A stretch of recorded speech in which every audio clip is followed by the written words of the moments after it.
Philosophy Lessons from Fighting, Episode 5. If you guys couldn't tell, I'm in my dorm room. I've got a mirror there with some goals for my fitness. Shit, I got everything here. I got my fucking teddy bear from when I was 5. It's lit. I got my whole room. But I have also a lesson for you guys.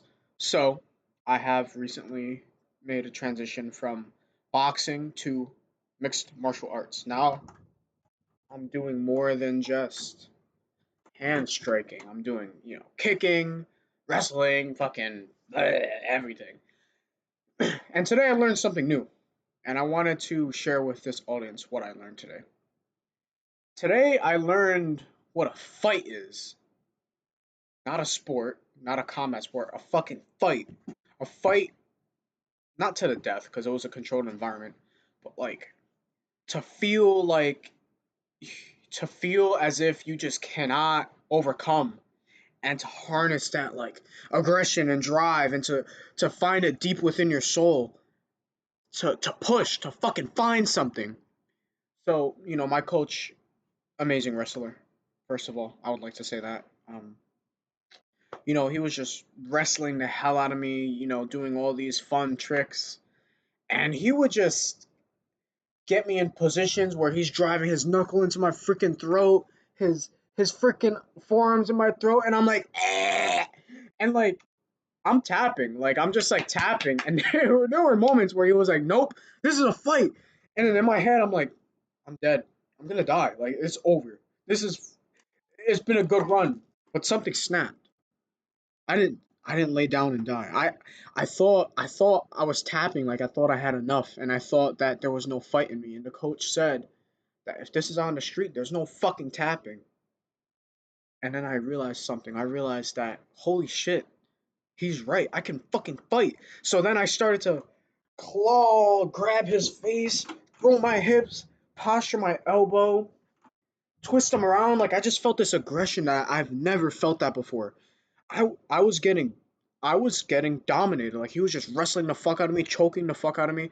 I was like seeing stars. I thought it was over. I was getting completely and utterly dominated, and I found something in that moment, and I found something that I've never experienced before. And I experienced my fighting spirit, like my will to overcome, to fight. Like I am, humans are sophisticated beings, but I'm an animal. I will fucking survive.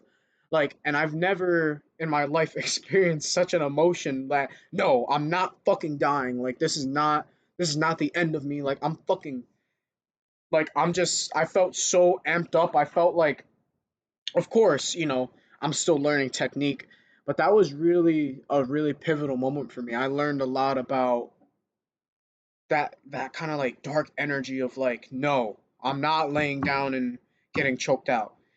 When you think about it, if somebody is threatening my future wife and kids, I can't tap. Like, if we're having an altercation, I can't light spar him. Like, if things get down to a tussle on the floor, there's no tapping. If he's on top of me and he, God forbid, he's choking me out, that's kind of it.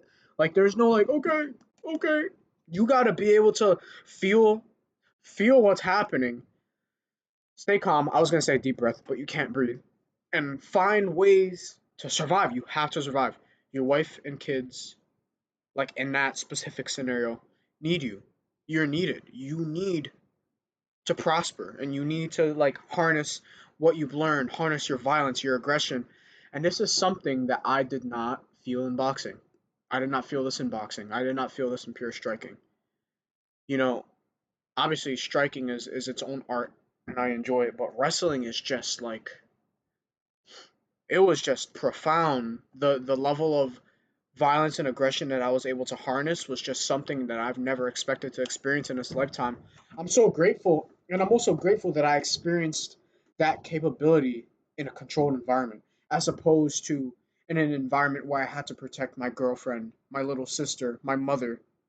Now I know that if I'm needed to protect, I I have the means to protect. I have the means to not give up if I'm in an uncomfortable situation. If there's somebody bigger than me, if there's somebody stronger than me, I feel very comfortable that I have the means to protect myself, to save other people, to save the people I love. And I'm just so grateful for that lesson. So I think philosophy lessons from fighting, this episode will be what is a fight? Like, boxing was one thing, you're sparring, but, like in a real combat scenario, if somebody is threatening your girlfriend or your wife or your child, they're not going to be like, okay, I'm going to check hook, I'm going to uppercut, I'm going to slip, I'm going to jab, I'm going to come back with a cross. Like that, that's not real life. They're not going to do all that textbook shit. They might just go crazy and grab you and then try to slam you. And then that's the one where you just fucking grab them, just like that is real life. And for self defense purposes, you should be able to protect. And I think that that's really important. I would lay down my life for the people I love, for my family, for my significant other, for my future wife and kids. Like in a heartbeat, I would lay down my life to protect those people who matter to me. And I just want to share that, and I hope that you as well can find that in you to lay down your life to protect who needs to be protected to you. So I appreciate you guys for listening. Yeah, philosophy lessons from fighting.